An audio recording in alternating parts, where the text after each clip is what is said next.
everyone, welcome back. It's currently 35 degrees in Sydney, so apologies if it looks like my face is melting. The lights are really helpful for that too. Thanks for checking out my videos so far, I really appreciate you guys watching. And I just want to say up front, if anyone's watching these and they're interested in getting my feedback on some of their work, maybe if you're a new designer or someone that's just started in a new role, feel free to send me an email. I'm always happy to look over people's work, and I'm always happy to give advice if you're interested. Today I'm going to be finishing off my videos about the Vinewood branding I did recently, and we're going to be looking at this guy. This is a Rubberhose illustration. This character was used by itself, or in conjunction with the typography I did last week, to create the branding for Vinewood Studio. Because Josh runs a video production company, we thought what better character than a classic clapper. During this process, we actually looked at a few other options. Hopefully I've retained some of the sketches I did and didn't just throw them away in a big pile of recycling. Now today you're going to see a lot less of my face, because I want to show you more of the work. I love this style of illustration. I feel like it's something you're seeing more and more for even traditional brands. There are probably 3 really common mistakes people make with these. So today I want to talk about those and talk about some ways that you can beat them. Again, I'm not the master of this style. It's just something I enjoy doing. I've been lucky enough to do it for people like Josh, and I was lucky enough to do it for an insurance company last year. Here you can see I got to make a lot of cool characters for the brand Roland. Anyway, let's start talking about how I made this and how you can make your own. Alright, so here's our guy, and I just added a little animation to him in After Effects. So a key thing with all character designs, you want the silhouette of your character to really stand out. And you want your character to be instantly identifiable, even from the silhouette. This is a super common thing you see in animation. Think about the way The Simpsons are drawn. You can tell every single character just by seeing their silhouette. With a strong, clean silhouette like this, you'll see that all the elements are readable. None of them really cross over the body. This is also really helpful when it comes time for animation. So when you're sitting on the couch and you yell out, "Who's that Pokemon?" and your mum rolls her eyes, it's not because she's disappointed in you for being 30 and still living at home. It's because she too knows who that Pokemon is, thanks to the power of clear silhouettes.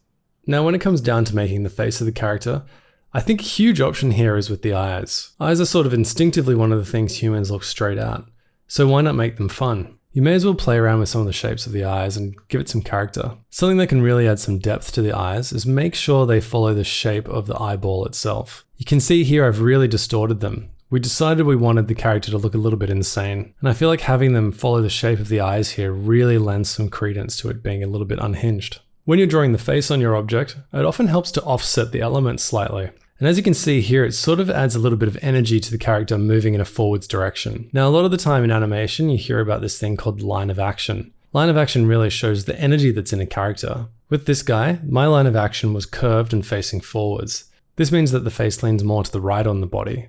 It helps keep that energy and gives it a sense of motion. And now here is one of the biggest problems I see people do. When you're walking, if your left arm is forwards, your left leg will be going backwards. So here you can see the right leg is pointing forwards, and then the left arm is pointing forwards, while the others are reversed. This is such a small thing, but it's funny how often you see this done by mistake. Here are 3 of the rules I always try and keep in mind when I'm doing one of these things. Can you read the silhouette from a distance? Another big thing with these designs is, have I used a single line weight? And the thing that drives me insane, make sure the legs and arms are facing in the right direction. Cool, now let's think about how these rules can be used to create something of your own.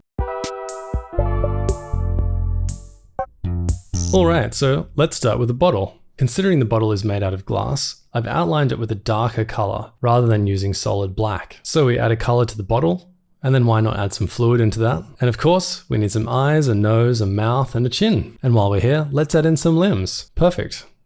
But there's 2 major issues here. How do I know? Because I tricked you. I tricked you.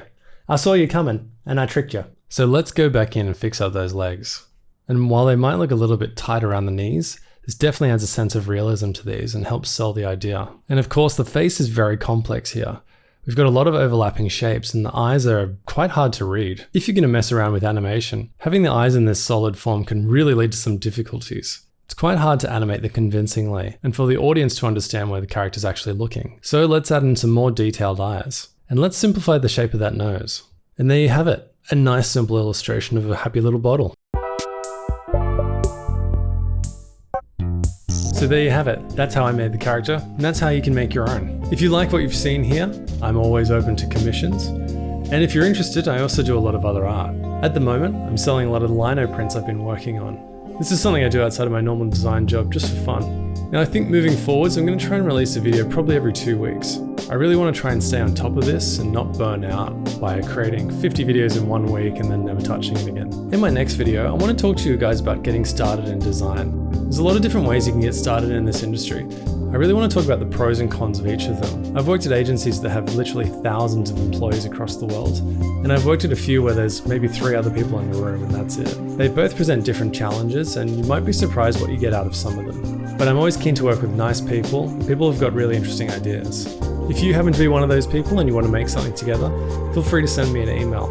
I'm always interested to hear what people are working on and where they want to take their business. And until then, have an awesome life.